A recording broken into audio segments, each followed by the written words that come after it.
Hello and welcome to a special edition of NYCFC Views Live. And if you are a New York City Football Club supporter, you got what you wanted. You've got Matt Freese in goal for the U.S.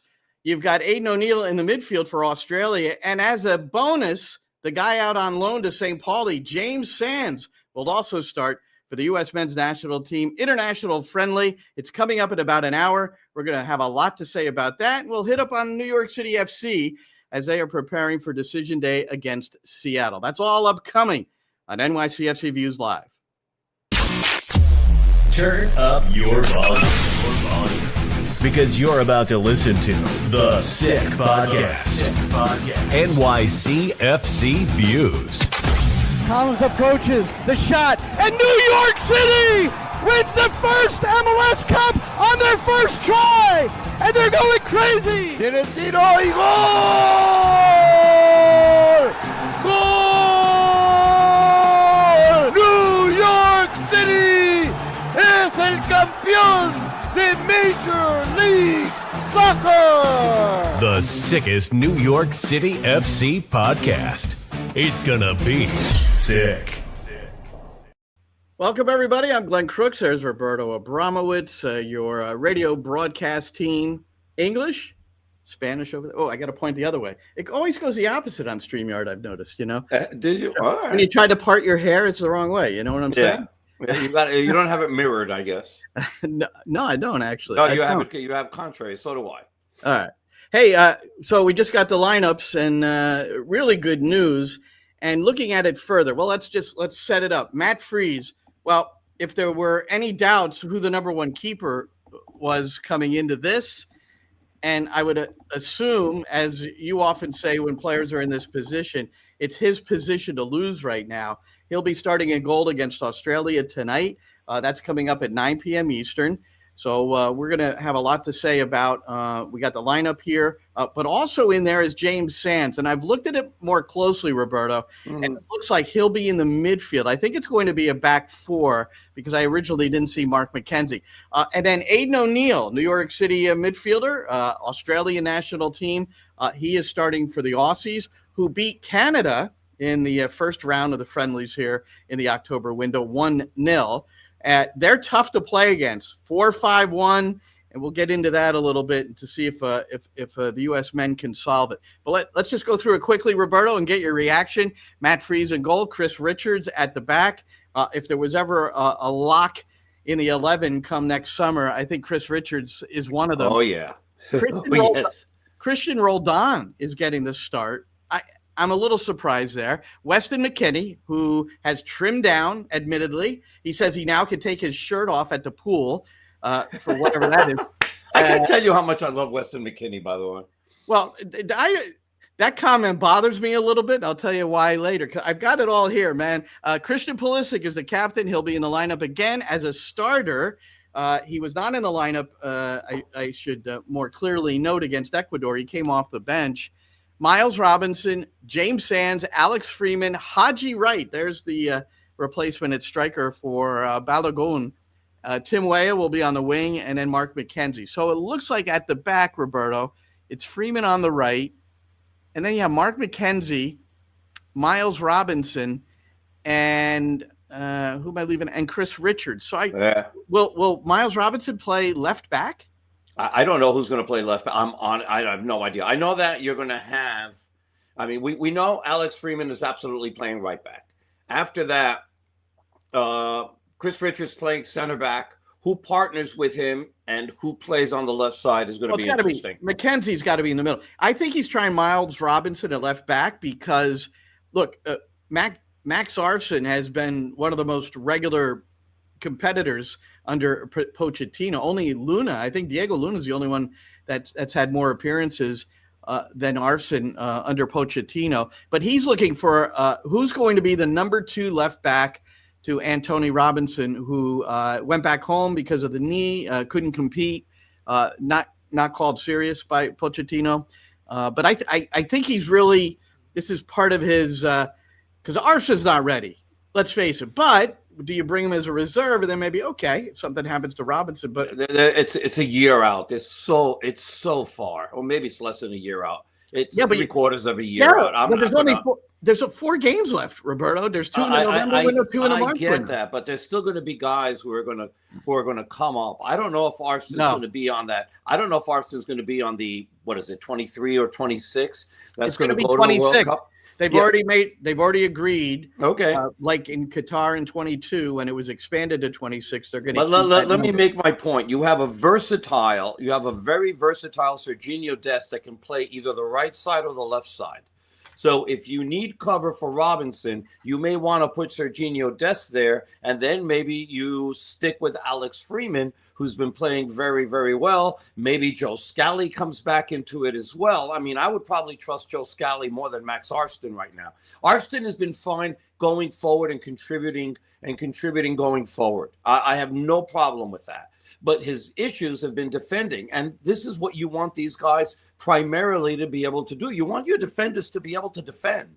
Okay, so I'm more worried about them defensively than I am offensively. Let's stay with this theme that you've started, because I've kind of looked at it pretty closely too, and trying to figure out who's missing.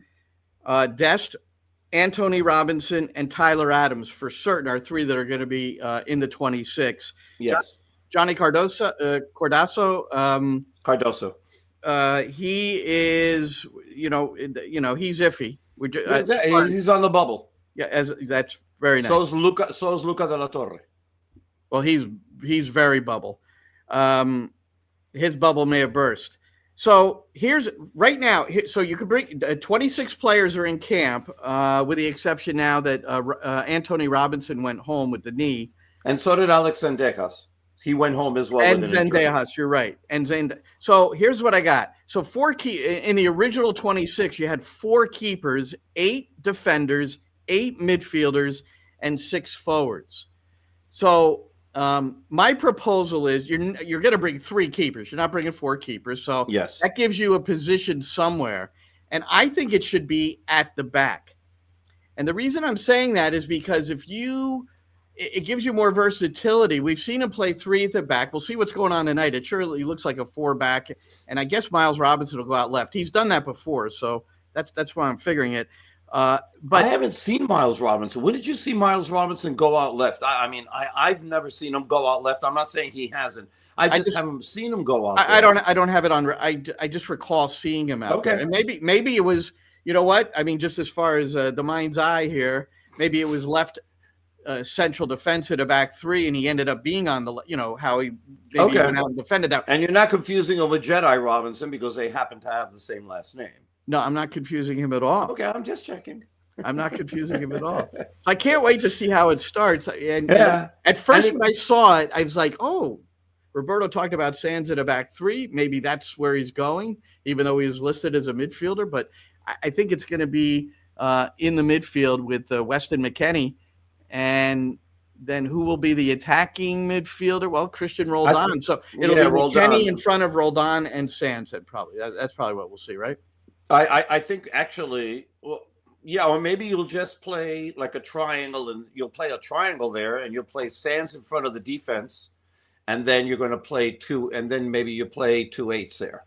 So, or you do a diamond and you drop Pulisic into the you drop Pulisic into the middle of the field. No, because if we go back to what happened at Ecuador and what has been said post game since Ecuador, Pochettino I think prefers McKennie in a role where he can get now in the 8. He can be an attacking 8. There's he can get himself into the area, but as a 10, he was pretty effective, and he got himself back to defend. Yeah, I'm looking at the lineup again, Glenn, and with Tim Weah, Haji Wright, and Pulisic, those 3 guys are up front. So Pulisic's going to be playing on the left side. Yeah. Weah's going to be playing on the right, and Haji Wright gets his chance to impress Pochettino. And he did get a chance. He's been a goal scorer, just like Sargent got his chance. Goal scorer at Norwich didn't work. Yeah. Now in the championship, it's the top team Coventry where Haji Wright's produced for Frank Lampard. So those 2 might be playing in the Premier League, or one coaching, one playing in the Premier League next year by the time the World Cup rolls around. Well, they'll be getting ready for the Premier League anyway. We'll have been promoted. All right, so that's but back to the selection. So 9 defenders gives you more versatility whether you want to play 3 at the back or 5, however you want to look at that, or 4. So you have 2 platoon at fullback. So I disagree that Sergiño Dest moves to the left. It's his less natural position. And maybe somebody, but if somebody doesn't emerge as more impactful in that area along the way, then maybe that is where you save one of your spots too. I'm going to disagree with you on Sergiño Dest because less preferred position. He actually prefers to play on the left than he prefers to play on the right. I asked him this when they played in New Jersey when they lost to Korea. And I got a chance to speak to him. Actually, he speaks Spanish. I had no idea. Mike Hammerman told me, by the way, he speaks Spanish. So I went over and interviewed. I had a great interview in Spanish with him. It was fantastic. But, and he learned the Spanish. Thanks for sharing it. I didn't know you talked to Sergiño Dest. Yes, I did. And I've got it all on tape. I'd share it with you, but it's in Spanish. Well, so I would like to. But let me tell you one thing that's important. Don't forget your point. I want to make my point. I want the people watching and listening to take a. I would like to take a poll. Roberto gets these interviews in Spanish, never translates them, and presents them to us here on NYCFC Views Live in English, where I'm sure we have Spanish-speaking, bilingual, English. We have it all going here, but we need translation. It's a lot of work. It's a lot of work. I'm not saying it's not. Okay. So anyway, what I asked him what position does he prefer to play? Does he prefer to play the right side or the left side? Now on PSG, he mostly plays the right, although he has played the left. On the U.S. national team, he mostly plays right, although he has played the left. But he told me that he prefers to play left. I know why. Then you don't know why then, because he's a right footer, which means that he can cut in and he can shoot. That's what I was going to say. Yeah, and by the way, that hasn't stopped him from coming in on the right side, cutting in and shooting with his left and scoring bangers because he can hit it pretty well with his left foot. So, what do you call it? It's one of those things. He can play both equally. So Pochettino should not have an issue that if Jedi goes down of taking Dest and moving him over there and then either playing Freeman or Scally or whoever else he feels is better on the right side, or if he has somebody else on the left, then he's fine. And but that's he's going to do that. No, but that's a great point. And I think beyond all that, Dest and Anthony Robinson, their health is going to be really critical to the 100% of the U.S. men next summer. Then in the midfield, so I don't have Gio Reyna in. I'm just looking at who I'm considering as Christian Roldan is not going to make the final roster. I'm not sure. I think James Sands, it's going to be a struggle, but how huge is tonight for James Sands? Because this is his chance to be called back in November because you're so exceptional tonight. And then I'm going to consider bringing you next summer. This is it's a huge night for the St. Pauli guy. It is, because here's the reason why it's huge. Okay. He's got to play well. One. But the fact is that for the same reason that you've got Dest who can play multiple positions, it's the same thing with James Sands. You want to play 3 in the back. James Sands is the best option that you have to play that in the middle and then have Richards or McKenzie or Carter Vickers or Tim Ream or whoever winds up. So the thing that I'm most interested in seeing tonight is Mark McKenzie. And the reason I'm interested in Mark McKenzie is because they're looking for a better partner for Chris Richards than Tim Ream. And it isn't that Tim Ream hasn't been great. He's been captain every time, he's been out there. He's been one of the leaders. He's played pretty much every single game. But Tim Ream is getting old. He's getting old, and he doesn't have the speed. And especially if you're going to be playing a high line, which at times they're going to play, you can't afford to have him there. I'm just sorry, you can't. It's not the same Tim Ream that was 3 years ago playing for Fulham. Yep. No argument. Isn't. No argument. And so you need to get somebody there, who can play. I don't mind having Tim Ream on the 26 and having him, as a backup center back and coming in, when you play 5 in the back and you're trying to lock down a game and that sort of thing, because his experience and his quality is going to show there. That's, I think, where he can really shine, even at his age. But, it's a difference. It's not MLS. It's World Cup. I mean, if you're getting into the knockout rounds, all of a sudden you could be playing, the Netherlands again, or you could be playing Nigeria. You could be playing Uruguay. And so it's a level up. It's a big level up. Okay. What's interesting here about McKenzie too is that I'm a Cameron Carter-Vickers fan, but the only thing you can figure here is that McKenzie, they've either judged him as being superior on the club level thus far, or maybe in training. I'm not sure, and maybe it's they've tried different pairings in training and come up with the fact that McKenzie might play better with Richards. So I don't know if Carter-Vickers is going to get a chance. Again, if he doesn't play tonight, then and likely he won't, because I don't think you're going to change your back groups, especially your central defenders. I don't know. I think you can, because again, it's an exhibition game. Yes, you want to win, but more than anything else, you have limited time to try things live, and so you've got to go and you've got to see what you have. You still have to see what you have, because you have positions that are unsettled. And so I wouldn't be surprised if he does make a move, and then the last maybe 10, 15 minutes of the game, I would not be surprised if he goes to a back three and he sees how that goes too with James Sands. All right. Well, it all remains to be seen. And, we can dig deeper into maybe next week. Well, Thursday, we're probably going to do one of these from training. Well, we still have to sort out all the particulars, i.e. where we're going to do it. Yes, because we haven't asked for permission yet. No, we haven't. So, Esteban, if you're watching, we're asking for permission right after we Apple just need a room. With, we need their permission, but we need a room. Yeah, we need a room. Yeah, I guess that's their permission. Yes. All right, cool, Roberto. So before we, I want to stick with the thing about Australia. 7 games win streak. They've won 7 in a row. Okay. Including a victory over Japan in World Cup qualifying, which was huge. And they're undefeated in their last 12. This is a team that's very difficult to break down, as Canada discovered, even though they had the statistical edge. And it should be noted that there are 3 MLS players on the Australian side. Aidan O'Neill is one of them, New York City midfielder.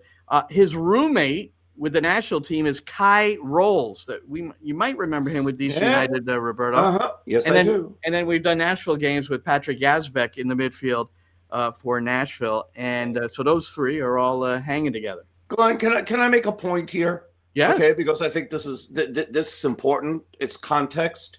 As you say, Australia hasn't lost in a while, and I get this, but it's also who the heck are they played, right? So they played Canada and they beat them 1-0. I think that's important and impressive. They beat New Zealand 3-1 and 1-0 in 2 friendlies. Before that, they beat Saudi Arabia, which are okay. They beat Japan. I think that's pretty impressive. 1-0. They beat them there. They beat China. That's not impressive. They beat Indonesia 5-1, and they tied with Bahrain 2-2. So those are the games before that. Saudi Arabia again tied Japan 1-1, beat China 3-1. The last time they lost to Bahrain at home in September of 2024. So yes, they've won 9 in a row. I'm not impressed with most of the quality of the teams that they face, because I think that's important context. Yep, and the U.S. beat Guatemala along the way in the last 6 games.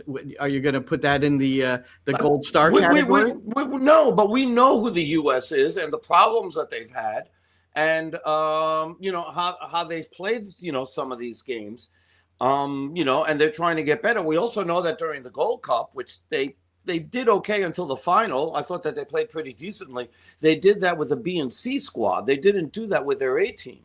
So, we got to take all these little things into consideration when we start just the U.S. spitting out numbers as far as results are concerned. I think the last game was encouraging. But, hey, the U.S. beat Japan with the B and C team of Japan. You're going to go back and say, the number 1 guy substituted the 60th minute.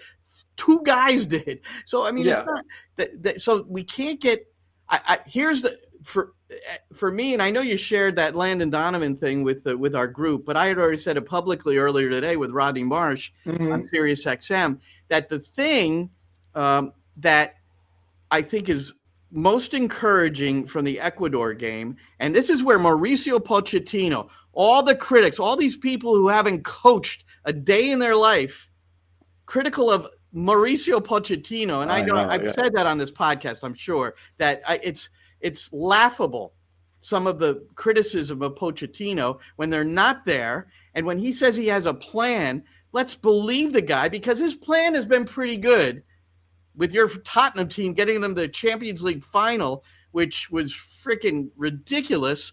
A couple of years back, what was that, 2019 or 18? Yes. And he got him there. Then he made a mistake, which I'm still very upset about. Well, he started Harry Kane when he never should have started Harry Kane when Harry Kane was injured. And that wasn't good. Is that the Harry Kane that has averaged a goal a game his entire career? Yes, that's the same Harry Kane, right? Yeah, it is the same Harry Kane. But by the way, if Harry Kane was on crutches, would you still say the same thing? Yes, I would start Harry Kane on. I would start Harry Kane. Then I'd criticize the hell out of you too. One leg. I don't. Yeah. I'm criticizing you too, for crying out loud. Harry Kane never should have started that. Pull up his goal scoring record. I don't care what his goal scoring record is. Has nothing to do with it. Oh, come on. No. Yes. No. You're not in his seat in that Tottenham final in the Champions League, it's a mistake. Deciding who's going to play. You're going to start Harry Kane in that match if you're the head coach, if you're the manager. You can shake your head from now till kickoff. I am telling you, you can't just do that. I was going to stick with my same lineup and then bring him off the bench if needed, when needed. But he was going to be needed, and you do that. But you went back, and he wasn't 100%, and it showed. And by the way, how many goals did they score in the final? With all of Harry Kane playing 90 minutes? Wow. Monday morning. How many goals did they score in that final? Mr. NFL, I think we call that Monday morning quarterback. I'm sorry, I can't hear you. How many goals did they score in the final? So in other words, you feel Pochettino is a less than admirable coach. Is that what you're saying? I'm not saying that. I'm saying that I just let's get back to my original point. What I'm saying. All right, you're not saying that, Roberto. You could stop. What I'm saying is that the criticism of Pochettino along the way has been misguided, in my opinion. And if by next summer, things fall apart, then we can go and look back and say, all right, maybe he wasn't the best for this position. But he's got a plan. And my whole point about the Ecuador game and the effort is that he's got these guys thinking they're being challenged.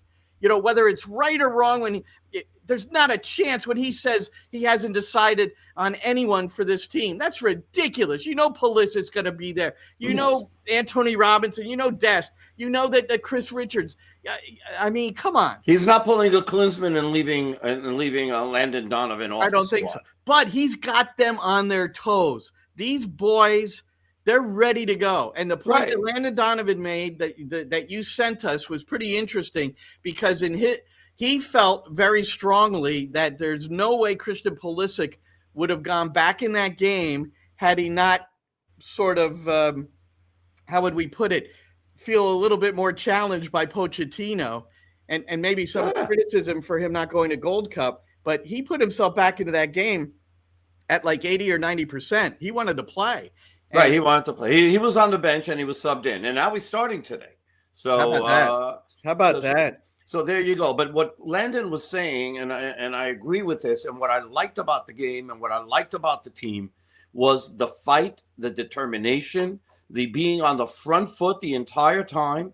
This is a very good Ecuador squad. Very good. They were, I think, top 3 in CONMEBOL. Okay? So, they're not kidding around. And the U.S. took them out of their game, and even they made a mistake on a giveaway and a breakaway and a goal. And so, but they didn't panic, and they came back and they got the tie, and they could have had a few more. And but why do you think they had that fight and energy, which they did not? Capital D, capital I, capital D, capital not, back in March. What do you think the difference is? Oh, I think that Pochettino has their attention.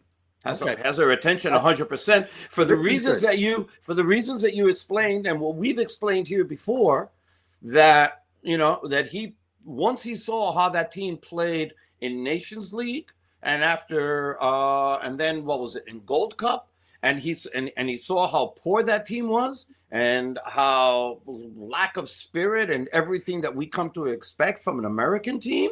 He is like, I got to light a fire under these guys, or I've got to find 11 new guys, because this ain't going to work. And he knew it, and he didn't have a lot of time, but he had to do it. And I agree 100% with pretty much everything he's done as far as that's concerned. I get it. A lot of people don't. I'm reading the comments here. I'm reading all the comments on the right side. Not a lot of people are agreeing with us. Even my good friend Jose Dorberger isn't agreeing with us. So I'm what do you call it? Why am I defending? So here, put it up. Put Jose's up, Jimmy. Put it up there, man.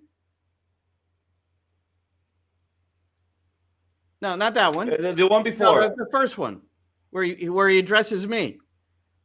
I'm defending the head coach of the U.S. men's national team because he's a proven, outstanding coach and developer, especially of culture, which is very difficult to do in a national team setting. I think if you give credit to Greg Berhalter, that's one thing he did very well. At the end, it broke down a bit, no question about it. But Pochettino, I love the quote, "Culture eats strategy for breakfast." And I'm putting that in my little publication that's coming out, Roberto. Oh, okay, good. I like that. I've added that. Culture eats strategy for breakfast. And that's why. And because that's a huge part of how national teams are successful. The U.S. It's a huge reason why the U.S. national team has been successful, or as successful as it's been from 2000 on, this whole century, because of that. Because of the culture, because of the way that they want to play, not because of strategy, and not all because of talent, but because of heart and desire, and I am not freaking giving up. Put the Michel the drummer 69 up, Jimmy, his last one. No. Michel the drummer 69. We can't just say it was all part. There you go, man. Yeah. So this is it was all part. Yeah. Well, I do want to clarify. I'm not saying part of the plan one game. I'm saying the plan is not nearly complete. He's got a plan. The plan will be, and I trust in the fact that a guy at this level has a plan. Top assistants who have been with him forever. He's got a support staff of analysts that are exceptional, beyond exceptional. So I just feel like that we've got to just hang in. Yeah. The point I wanted to make about Australia, Roberto, I think this is interesting about tonight's game. They really, really, really want to win the game. And the reason being, and I didn't realize this, I was reading some things this morning, they want to move up. The world rankings are what determines the pots for the World Cup draw, 1, 2, 3, 4.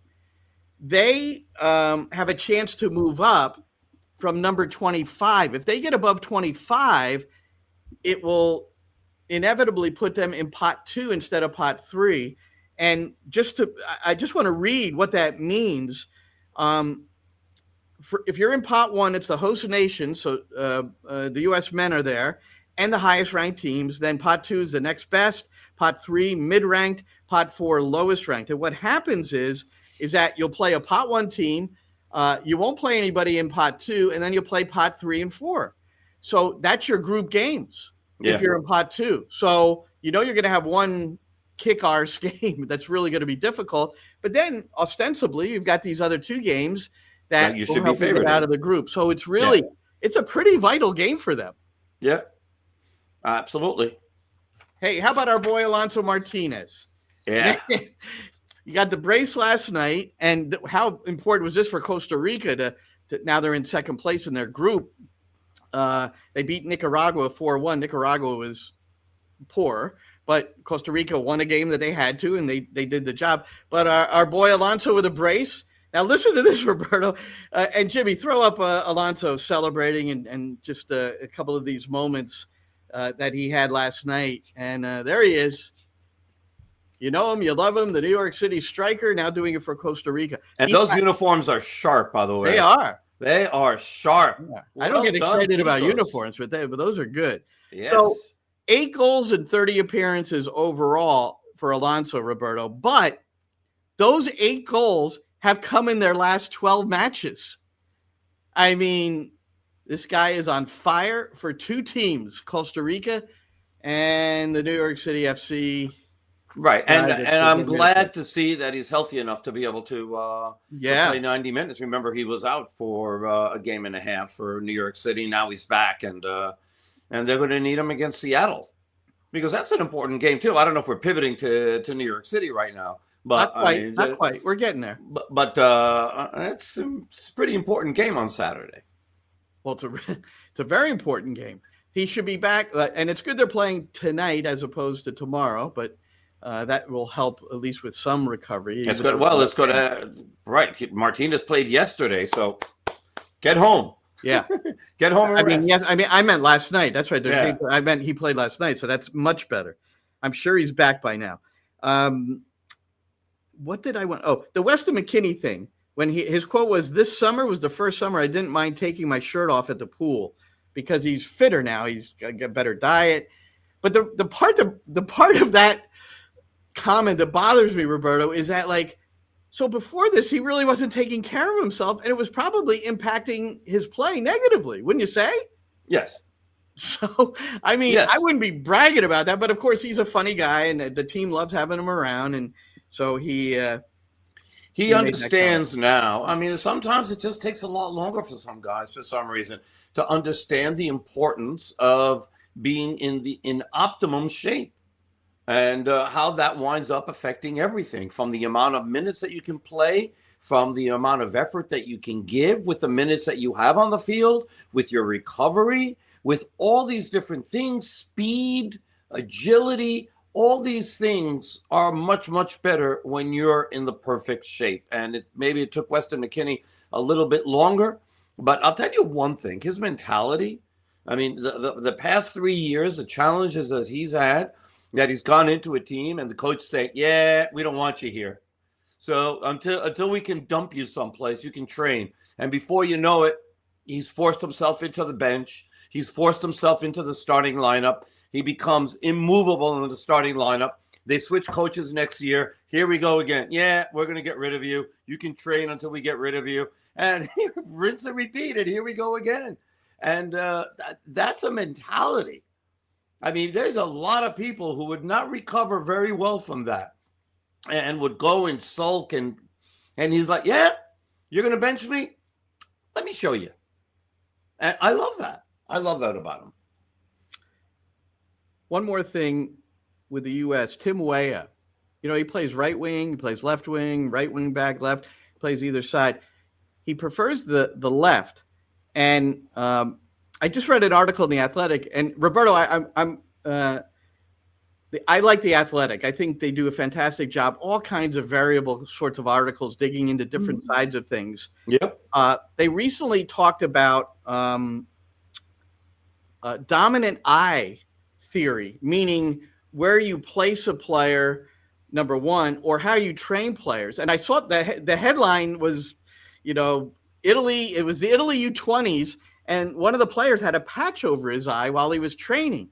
And they're trying to make both eyes, make the dominant, do it with the dominant eye covered sometimes and the non-dominant eye. And it's empirically proven that it's, especially for central midfielders, it's improving their overall vision because you want the scanning left and right. And if I'm a dominant right eye person, I'm scanning better to the right than the left. Anyway, Dr. Zoe Wimshurst is going to be a guest within the next month on my SiriusXM show. All right. Tim Weah, though, it's a must-see show, wants to play on his dominant eye side, and they've sorted that out. This was Pochettino discovering that. This is what I like about Pochettino. You talk about detail. Well, part of his detail, and it was just a matter of covering one eye, cover another eye, and go, oh, yeah, I'm more dominant in this eye, and that helps decide which side of the pitch he plays. I just think it's fascinating. And so that we'll talk about that. Also, in today's Athletic, there's a woman, Zena Weeks, and she's coming on the show, who's a personal chef for a lot of Premier League players. So, and the article goes into all the different kinds of things, helping them, understand what to put in their body and things like that. So nutrition is critical. So bring her on to talk about nutrition. So that's going to happen coming up. I just thought I'd mention that because there's a lot of things outside of just the tactics, which certainly make, I think, it all counts. I mean, these are things that maybe 20, 30 years ago we weren't taking as seriously, but that's right. As things change and some of these things, we finally see the importance in them and how it might be the difference between. Why is Argentina playing Puerto Rico? Why is Argentina playing Puerto Rico tonight? They're up 1-0. McAllister. It's a friendly. Well, here's a story on that one. They were going to play that game in Chicago. It was going to be played at Soldier Field. Tickets were on sale and everything for that game. And then with the government invasion of Chicago, they pulled the game and they brought it down to Chase Stadium in Fort Lauderdale. Oh, good point. I didn't realize it was at Chase. I didn't know anything about this game. And there it is. And Messi, let's see if he's back in the lineup because I know he's back with the team. Let's see. Messi's playing. he's unbelievable. DePaul's in the lineup. And Simeone and so that's Canada is just kicking off now against Colombia. It's a pretty big match for Canada to try to get their mojo back. They're right here at Sports Illustrated. Oh, they're at Sports Illustrated Stadium. That's right. They're right here. Back Jesse Marsh back to his old back home stomping grounds. Yeah, back home. And absurdly, that game is $24.95 on pay-per-view. That's absurd. 100%. $24.95 for pay-per-view. That place, by the way, it's going to be Colombia. It's going to be all Colombia. So it's going to be very, very interesting little home game for the Colombians. It's going to be a little Medellin. I mean, by the way, there's what do you call it in Jersey? Bogota, and there's Bogota. So instead of Bogota in Jersey, we say Bogota. Yeah, Bogota. You say? Well, anyway, there's going to be Bogota's turning into Bogota tonight. Okay, that's what we're trying to say. All right. Before we get to New York City, 22 teams have qualified now for the World Cup out of the 48 that are going to be able to play here in the States, Mexico, and what was it? Cape Verde. Cape Verde qualifies for the first time. Steven Moreira, Columbus. Jamiro Montero, former Philadelphia Union. Yeah. Population 525,000. Listen to this. It's comprised of 10 islands, 9 of which that are inhabited, and 75% of the commerce is tuition, and 500,000 visitors each year. And what else did I learn about this? The second smallest country to ever qualify, if I read this right, behind Iceland, yeah. And then you've got like Sweden with 10 million. They're on the brink of elimination with players like Alexander Isak and Victor Gyökeres. But how's Italy doing? I haven't checked Italy. How's Italy doing? Because they seem to always struggle lately. They've missed the last 2 World Cups. The last World Cup they made was 2010 or something like that. It's crazy. Well, actually, the nation that's struggling a little bit is France.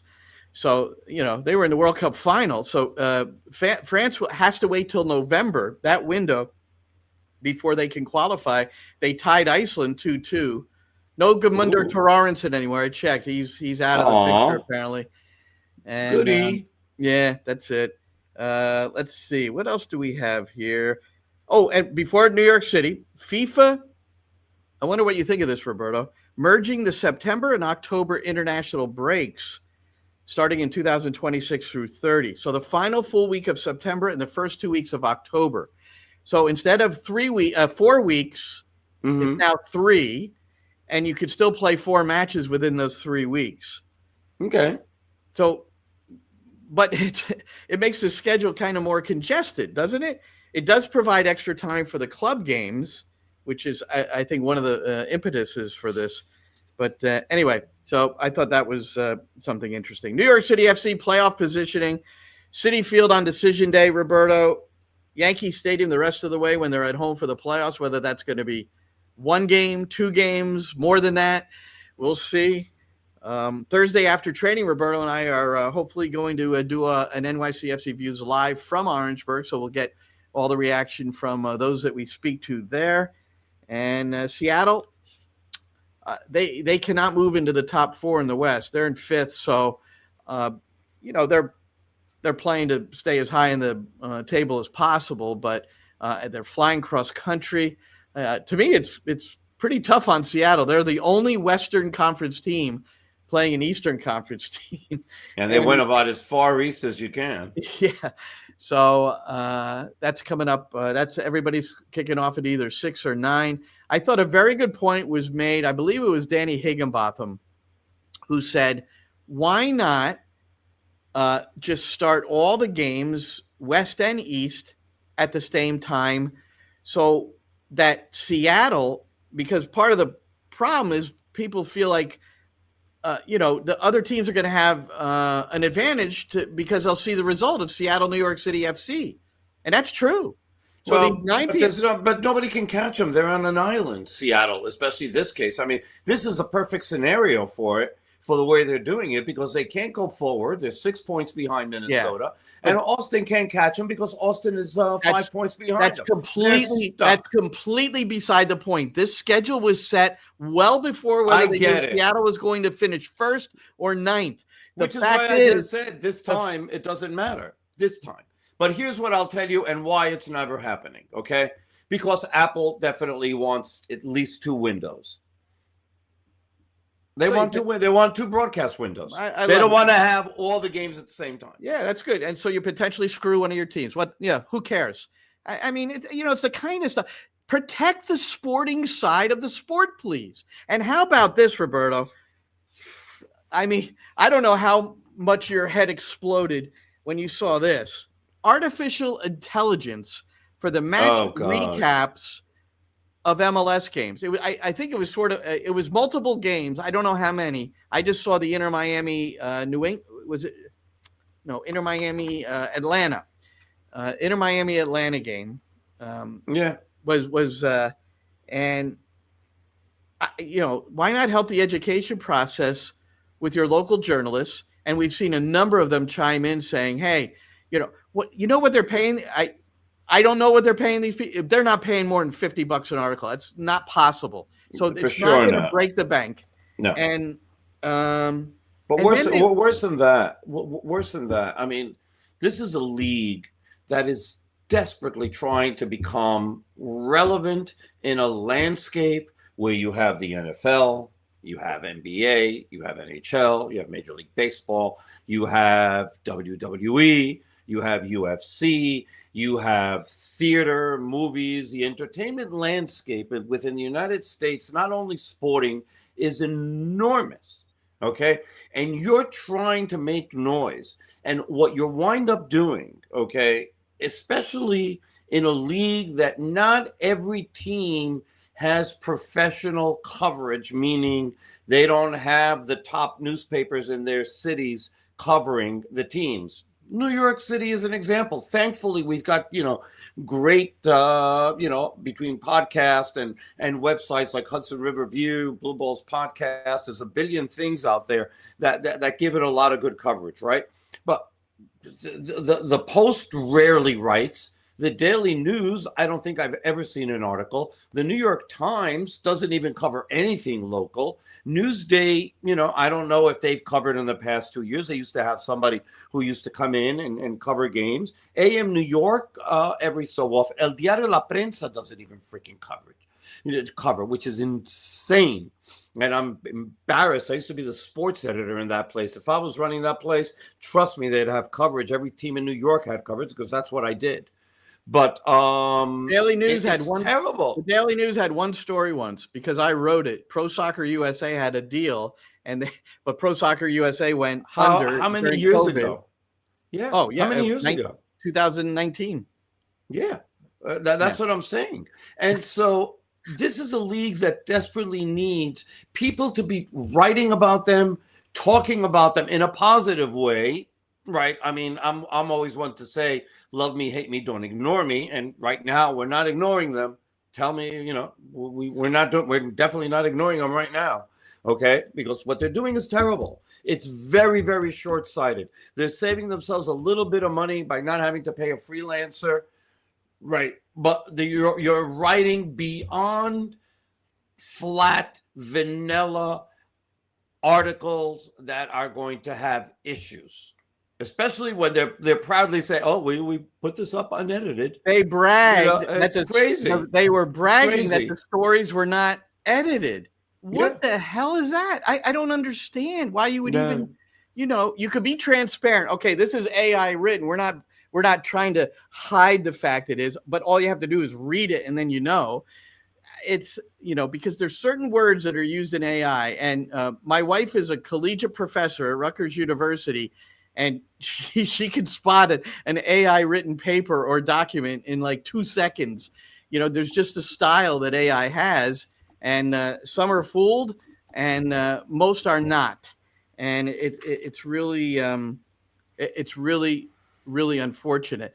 With all that being said, I think the Athletic, they went in a good direction per se when they strayed away from having writers at each city writing about teams and doing game stories and things, which I would still love if they were still doing it. But you see where they've gone, and the stories are brilliant.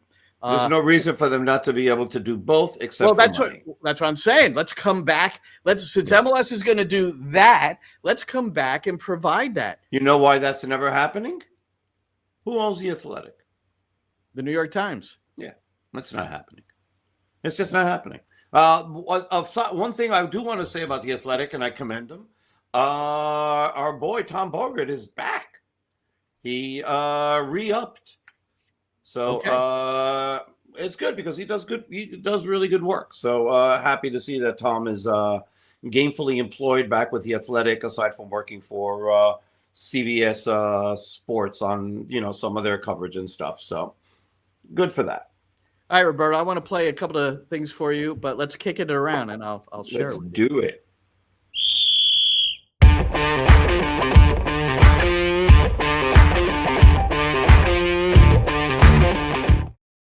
So this will be interesting to get your opinion on, Roberto. So I was at this Aspire Academy Global Summit last week. It was in Chester, PA. Previously, it's been in Paris, Rome, Berlin, and now Chester, Pennsylvania.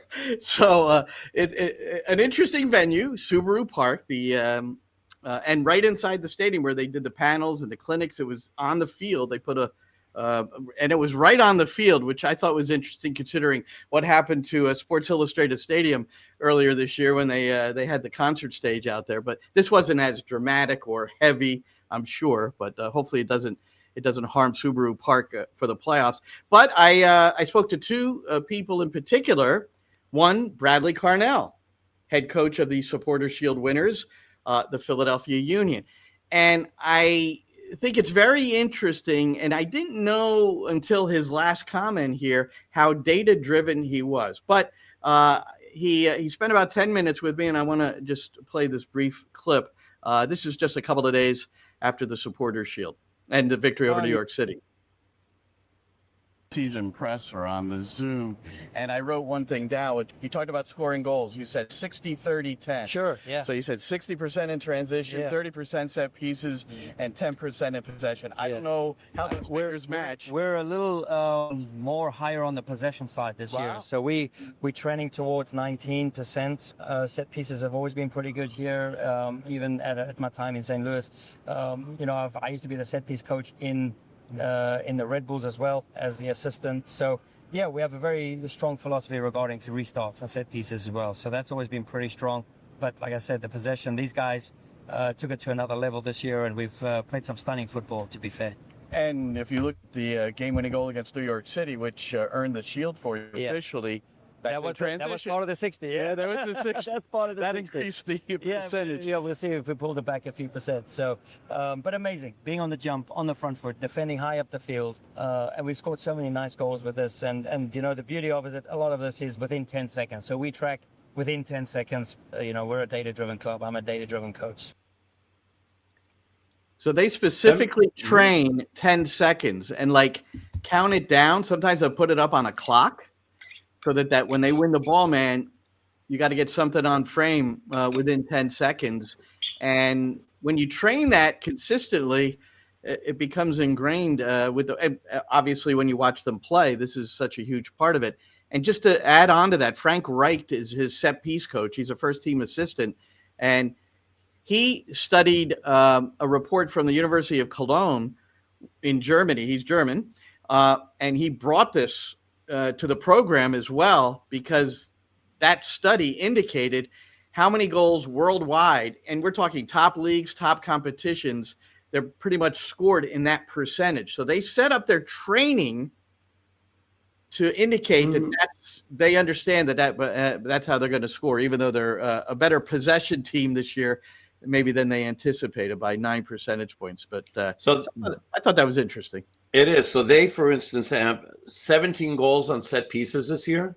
Yeah, 17. And I'm looking at New York City. New York City has 9.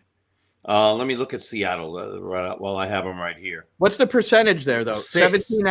17 out of how many? So that's about 30%, because they scored like something like I didn't look at their whole goals, but I just saw that. Just the amount that they've had. I've got it up here. Wait 1 second before you go on. So it's 17 out of 57. So that's pretty much spot on, 30%. Yeah. And then New York City's what? 9? 9. 9 out of 49. Out of 49, yeah. So that's 8. Almost 20%. 20 is that? I don't know how to do percentages. So there you go. Around 20. Okay.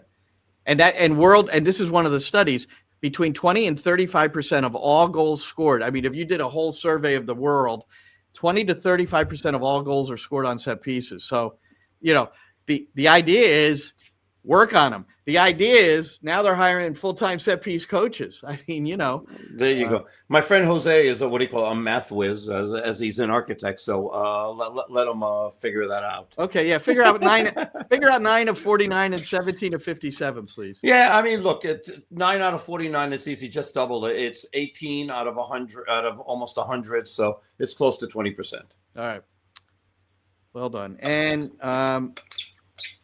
then the other guy I had a chance to chat with was Rafa Benitez, which was pretty cool.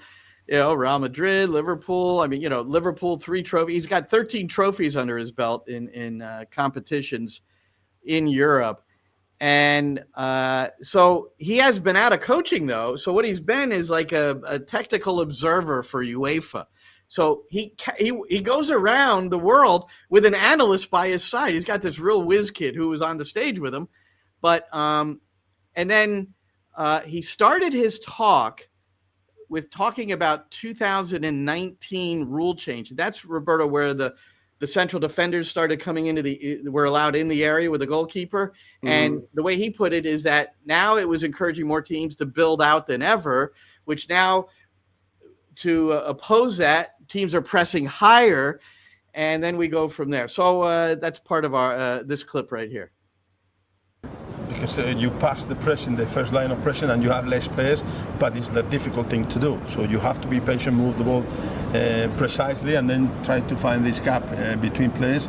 And then when you go through, be sure that you go forward. Because if you go back, okay, some teams maybe they can do it and they're still moving the ball. But it's so difficult to go through. When you go through, be sure that you go forward and then you create something. And there was a level of sarcasm, I think, when you said, "Oh, you're not a great coach unless you try to build out of the back." I think you were, did I read that right? No, my analysis, our analysis, when we were checking, a lot of teams they play from the back, and just 1% they succeed, just 1% in the numbers that we had. So now I don't know exactly the numbers now, but I am talking about 3-4 years ago, and it was 1%. So 1%. Yeah. So they were giving the ball away 57% of the time. I thought you'd enjoy that, Roberto, because I've been looking for empirical evidence as to, building. And now he wasn't, and I had 5.5 minutes with him and like 5. So I wanted to follow up. I would love to chat with him for an hour because I wanted a little bit more specific context with this 1%. But the fact of the matter is that because teams are pressing higher, it's becoming more difficult. And then we later talked about the fact that teams are now going over the press, going over the top, figuring out ways to to beat it. You know? It helps make them back off. It's like the NFL. You know, if you want to have a good running game, start out passing, and then you get rid of the safeties off the line, and then you can run the ball. It's simple. All right. Love those comparisons. There you go. By the way, he's not like Brad Sims with his answers, are you? Is he? No. He was because I grabbed him right after this, and he was really nice. You know, he looked at me like, you know, who are you? And I told him I was a coach, and I do this. You know, we talk about coaching, and my friend, and I think I caught his attention right away because I you know, in his mind, maybe I knew what I was talking about a little bit, but I don't know if that was. You've got credibility. But I don't know if that was the case. Well, he doesn't know who I am. So, like, the fact that you said that you're a coach, and you know, that's got to help. Yeah. Well, anyway, those interviews are on my SiriusXM show, and they're on the app if you're a subscriber, or the replay will be 7 p.m. on Sunday. If you happen to, you know, maybe want to catch some of that. So we've got a couple of minutes left because we want to get out of here for the U.S. against Australia. You mentioned football, and I'm going to mention baseball. All right. And I think we'll close with this. And this is the screenshot, Jimmy, of the Pittsburgh Pirate fans. I know. I think you saw my post on this, but this was the great. This is like the greatest thing I've ever. Being a fan of radio and growing up and listening to my baseball team, the New York Yankees, on the radio. Well, Pittsburgh Pirate fans gather every year.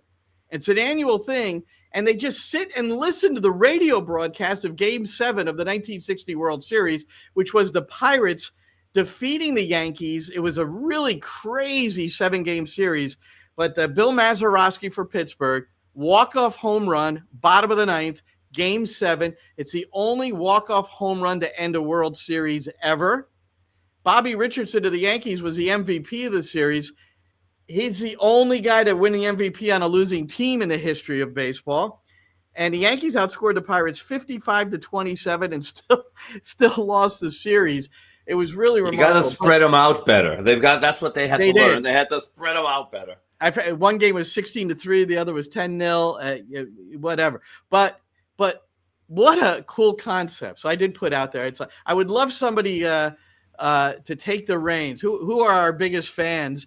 And let's do a picnic and listen to MLS Cup 2021 and make it an annual event. Make it a party, Roberto.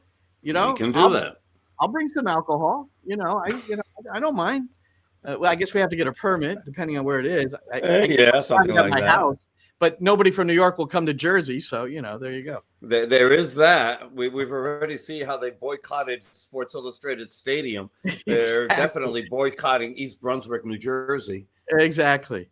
All right, Roberto. Well, we've got Matt Freese and James Sands in the starting 11 for the U.S. men's national team tonight, and Aidan O'Neill in the starting 11 for Australia. U.S. Australia, we talked about earlier why Australia wants to win this. We know why the U.S. men want to win it, because they're trying to set the tone and build off of their performance against Ecuador. So I think it's going to be every player on the team wants to be on the World Cup team. They know that they've got to go out and kill it. Every player knows that they've got to go out and kill it if they want to be on that team. Pochettino's already said. I mean, and you and I can speculate that there are a lot of guys who, are in stone that are on that team. I'm hoping that they don't feel that. And then they've got to go out and freaking kill it. I don't think they feel that. Christian Pulisic put himself into a game in the second half where he wasn't 100%. I think there's some good vibes going on right now with the U.S. men. We'll see if it continues. We will see if it continues. All right, gang. Hey, can we mention Saturday? Can we mention Saturday? What's going to go on? Sure, of course, but we're going to really get into it on Thursday. Can I present it for you right now? Go right ahead. So on Saturday in the pregame festivities, Roberto Abramowitz and Ariel Hudas will be celebrated for their 400th Spanish radio broadcast. Earlier, English radio. And if you can see over my shoulder, there's the 400. You'll get one of those on Saturday, Roberto. And it's the other shoulder, but yes. So hopefully, I can't figure out this StreamYard. And so congratulations. Really, your dominant eye. Neither is dominant. So let's get into it a little bit more on Thursday. But I am glad you brought it up, and it's a big game for New York City, and it's a nice moment on the radio side as well. So for Roberto Abramowitz, it's going to be at 5:15 because remember everybody's like so late arriving, especially the supporter section is really arriving late, especially at Citi Field. But this is going to happen around 5:15, so hopefully some people are in the stadium when that happens. All right, very good. That's Roberto. For Roberto Abramowitz, I'm Glenn Crooks. Thanks to Jimmy, our producer, and we'll talk to you next time. Enjoy the game, everybody. Coming right up. And that's a wrap. Hope you don't miss us too much until next time. Follow the Sick Podcast NYCFC Views on YouTube, Instagram, Facebook, Google Play, and Apple Podcasts.